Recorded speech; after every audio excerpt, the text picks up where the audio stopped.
ఎక్కడికక్కడ ఈ ఏకగ్రీవాలని లేకపోతే వేలం పాటలని మనం చూసాం. నిన్న గూడా దాదాపు 1100 పైచిలకెంతో ఇప్పటి వరకు కూడా కాంగ్రెస్ అభ్యర్థులు వేలం పాటలు జరిగినాయి. వేలం పాటల ద్వారా ఏకగ్రీవం అని చెప్తున్న వేలం పాటల ద్వారా ఎన్నుకున్నారు. అంటే దీన్ని ఎట్లా చూడాలి సార్? అంటే అదే అంతకుముందు ఎప్పుడు కూడా ఈ ఈ స్థాయిలో వేలం పాటలు జరిగినట్టుగా గానీ ఎక్కడ కనపడలే గదా! అంటే మోసం అనేది రకరకాల రూపాల్లో వస్తుంటాయి. హ్మ్. అంటే సైబర్ క్రైమ్ అంటారు, ఇంకో క్రైమ్ అంటారు. హ్మ్. ఇవాళ రాజకీయంగా ఇదొక కొత్త రూపం. అంటే డబ్బున్న వాడికి ప్రధానంగా తెలంగాణ రాష్ట్రం కానియండి, ఆంధ్రప్రదేశ్ కానీ డబ్బున్న వాడికి అనేది చాలా ప్రస్ఫుటంగా ఎంపీ గాని, ఎమ్మెల్యేలు గాని హ్మ్. ఉండేది. ఇవాళ గ్రామ స్థాయిలో కూడా చేరుకుపోయింది అది. అంటే డబ్బున్నోడికే పెత్తందారి వ్యవస్థ, డబ్బున్నోడికే అధికారం అనే కాడికి చాలా క్లారిటీ ఉంది. దాన్ని వేరే రకంగా యునానిమస్ అనే పేరుతోనో లేకపోతే వేలం పాట అంటారా ఏదైనా అనుకోవచ్చు. కానీ ఇవాళ కూడా ధనం డబ్బెవడికి ఉంటే అధికారం వాడుకుంటుంది. చట్టం ఉన్నోడికే చుట్టం అని ఏ విధంగా అంటుండ్రో ఇవాళ అదే జరుగుతుంది. కూడా దాదాపు అంటే సర్పంచ్ జీతం వచ్చి 6,500 చిల్లర ఎంతో సబ్జెక్ట్ టు కరెక్ట్. అయితే ఈ 6,500 జీతానికి వాడు 1,00,00,000 మేనిఫెస్టోలు పెట్టి ఇప్పటికి కూడా ఖర్చు పెట్టిన పరిస్థితి. కొంతమంది 70,00,000 కూడా కొనుక్కున్నారు. అంటే ఏం చేద్దాం అనుకుంటున్నారు సార్? ఇప్పుడు ఇదైతే రాబడి అయితే కాదు కదా, ఎక్కడ టాలీ అవ్వట్లేదు కదా వచ్చేదానికి. ఇప్పుడు ఎవరు కూడా ఎమ్మెల్యేలు కానీ ఎంపీలు కానీ వాళ్ళకు ఒక పెన్షన్ స్కీమ్ ఉంటుంది, ఉమ్, వాళ్ళకి అధికారం ఉంటుంది. ఒక ఎమ్మెల్యే ఒక నియోజకవర్గంలో పెద్ద నియోజకవర్గం అయిపోతే ఆయన 5 సంవత్సరాలలో 5,000 కోట్లు సంపాదించినటువంటి చరిత్ర ఈ రాజకీయ పరిస్థితులు హీనాతంగా జరిగి వీళ్ళు కోట్లకు పడగలెత్తుతున్నారు కాబట్టి వీళ్ళనే బెంచ్ మార్క్గా తీసుకొని వాళ్ళు కూడా పనిచేస్తున్నారు. అంటే నేను సర్పంచ్గా కనుక పనిచేస్తే ఆ గ్రామంలో ఒక 2 కోట్లు 3 కోట్లు ఫండ్ కనుక చేస్తే 3 కోట్లు ఇంటూ 10% మార్జిన్ పెట్టుకున్న 30 లక్షల రూపాయలు వస్తాయి అనేటువంటి కాన్సెప్ట్ ఒకటి. నెక్స్ట్ కొంతమంది డబ్బుతో పాటు కొంచెం గౌరవం కూడా కోరుకోవాలని, లేకపోతే దాన్ని ప్యారలర్గా వేరే వ్యాపార రీత్యా ఉపయోగించుకోవచ్చు, పరిచయాలు పెంచుకోవచ్చు అనేటువంటి ఆలోచనతో ఉన్నారు. సో ఇవన్నిటికీ కొంతమంది అదే విధంగా నిరుద్యోగులు కానివ్వండి, విద్యావంతులు కానివ్వండి, చిత్తశుద్ధితోని నిర్మాణాత్మకమైనటువంటి ప్రణాళికతోని ఆ గ్రామం కోసం ఏదో ఒకటి చేయాలనేటువంటి తపన ఉన్న వాళ్ళు కూడా ఉన్నారు. ఉదాహరణకు నేనే మా గ్రామానికి నేను సర్పంచ్గా కంటెస్ట్ చేస్తానని నేను చెప్పాను. అంటే మా గ్రామానికి కూడా నేను ఒక డెవలప్మెంట్ యాక్టివిటీ కోసం డబ్బులు ఇస్తానన్నాను.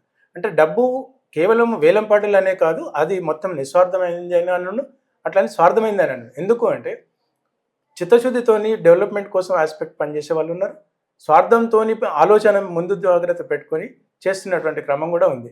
అయితే మీరు అన్నారు ఇప్పుడు 10% సర్పంచ్లు యునానిమస్ అయినారు. గత బీఆర్ఎస్ ప్రభుత్వంలో 2019లో జరిగినటువంటి సర్పంచ్ ఎలక్షన్స్లో 16% సర్పంచ్ ఎలక్షన్స్లో 16% యునానిమస్ అయింది. వార్డు మెంబర్లలో 24.6% వార్డు మెంబర్లలో యునానిమస్ అయింది. ఇవాళ 10% అనేది పెద్ద ఫిగరే కాదు. అంటే 16% దాటి ఇప్పుడు ఎక్కువ పాపులర్ అయినట్టుంది. పాపులర్ ఏంటి అంటే ఇవాళ బాలాపూర్ గణేష్ లడ్డు 5 సంవత్సరాల క్రితం ఉన్నటువంటి పరిస్థితి వేరు, ఇవాళ వేరు. అదేవిధంగా ఇవాళ సర్పంచ్లు కూడా ఎక్కడైతే హైలైట్ ఉందో మీలాంటి మీడియా సోదరులు దాన్ని హైలైట్ చేస్తున్నారు కాబట్టి అవేర్నెస్ పెరిగింది.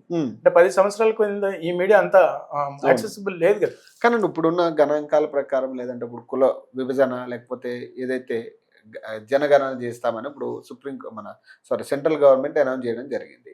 ఈ జనగణన కూడా ఇప్పట్లో అయినట్టుగా కనపడట్లేదు. ఇప్పట్లో ఈ కనుసైగల్లో కూడా ఎక్కడ కనపడే పరిస్థితి లేదు. 2028లో కూడా ఏదైతే నియోజకవర్గ పునర్విభజన జరిగే పరిస్థితి లేనట్టుగానే తేల్చి చెప్పింది. సో దీన్ని ఎట్లా చూడాలి సార్? ఇప్పుడు అంటే ఇంకా కులగణన అనేది ఇంకా ఒక ఆశలాగే మిగిలిపోతుందా బీసీలకి? అంటే కులగణనే ఇప్పుడు కేంద్ర ప్రభుత్వం తీసుకున్నటువంటి నిర్ణయాన్ని ఫస్ట్ స్వాగతించుదాం. కులగణనతో కాకుండా ఆర్థిక స్థితిగతులు కూడా తెలుసుకోవాల్సిన బాధ్యత ఉంది. మళ్ళీ కేవలం కులాల ప్రాతిపదికన 70 సంవత్సరాల క్రితం ఉన్నటువంటి కులాంతర వివాహాలు కావచ్చు, కులాంతరమైనటువంటి ఆబ్జెక్షన్స్ కావచ్చు, లేకపోతే ఆ స్నేహం కావచ్చు, అన్నీ చాలా 70 సంవత్సరాలలో మీకు ఒక 70% అవి కనుమరుగు అయిపోయినమాట వాస్తవం. 70 సంవత్సరాల తర్వాత కూడా మళ్ళీ కులాల పేరున మళ్ళీ ఒక విడదీయాలి అనేటువంటి ఆలోచన ఉంది చూడు, అది చాలా తప్పు.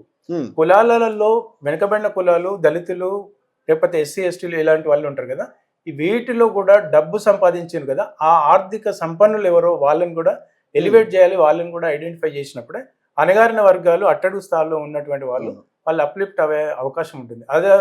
అది కనుక చేయకుండా మీరు ఎన్ని కులగణనలు చేసినా, ఎన్ని ఆర్థిక లిమిటేషన్స్ చేసినా ఇది నిరుపయోగం. అదేవిధంగా ఇవాళ కేంద్ర ప్రభుత్వం నాకు పేపర్లో చూసినాను 11 లక్షల పైచీలకు ఖర్చు పెడుతున్నారు, స్వాగతించుదాం. దాన్ని ఒక చాలా ఒక స్టాండర్డ్ బెంచ్ మార్క్గా ఉండాలి.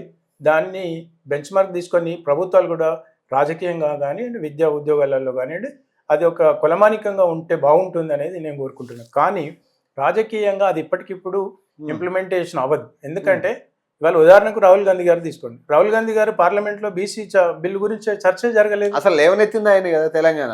తెలంగాణలో ఎత్తాడు కానీ పార్లమెంట్లో ఉండాలి లేదు. కదా. ఇవాళ నేను లక్షల మందికి నేను మెసేజ్ ఇవ్వాలంటే మీలాంటి సోదరుల దగ్గర మీ మీడియా ఛానల్ ముందు మాట్లాడితే లక్షల మందికి తెలుస్తుంది. అవును. నేను రూమ్ లో కూర్చొని నేనే మాట్లాడుకుంటే ఎవరికి తెలుస్తుంది? అవును. ఆయన తెలంగాణకు వచ్చేసి బీసీ అంటున్నాడు. బీసీలో తెలంగాణలో బీసీ ముఖ్యమంత్రి లేడు. అదే విధంగా ఉన్నటువంటి ముఖ్యమంత్రి రేవంత్ రెడ్డి గారు నెక్స్ట్ 10 ఏళ్ళు నేనే ముఖ్యమంత్రి అంటున్నాడు. అంటే అక్కడ కూడా నెక్స్ట్ 10 ఏళ్ళు తెలంగాణలో వేరే బీసీ సామాజిక వర్గానికి ముఖ్యమంత్రికి అవకాశం లేదని ఆయన క్లారిటీ చెప్తుంది కదా. మరి అలాంటప్పుడు ఒక పార్టీ అధిష్టానం ఆయన రాహుల్ గాంధీ గారు అబ్జెక్ట్ చేయాలి కదా. ఎక్కడ కూడా ఖండించలే కదా. అవును. అంటే మీరు తెలంగాణకు వచ్చి బీసీ అంటారు, మీరు పార్లమెంట్కి పోయి ఏమి మాట్లాడకపోతే దానికి చిత్తశుద్ధి ఎక్కడ? ఇవాళ మరి ఒకేలా నిజంగా బీసీలకు ఇస్తానమాట, ఎస్ వీ షుడ్ వెల్కమ్. కానీ రేవంత్ రెడ్డి గారు అన్నదాన్ని మీరు ఎక్కడ కూడా ఖండిస్తలేరు కదా రాహుల్ గాంధీ గారు.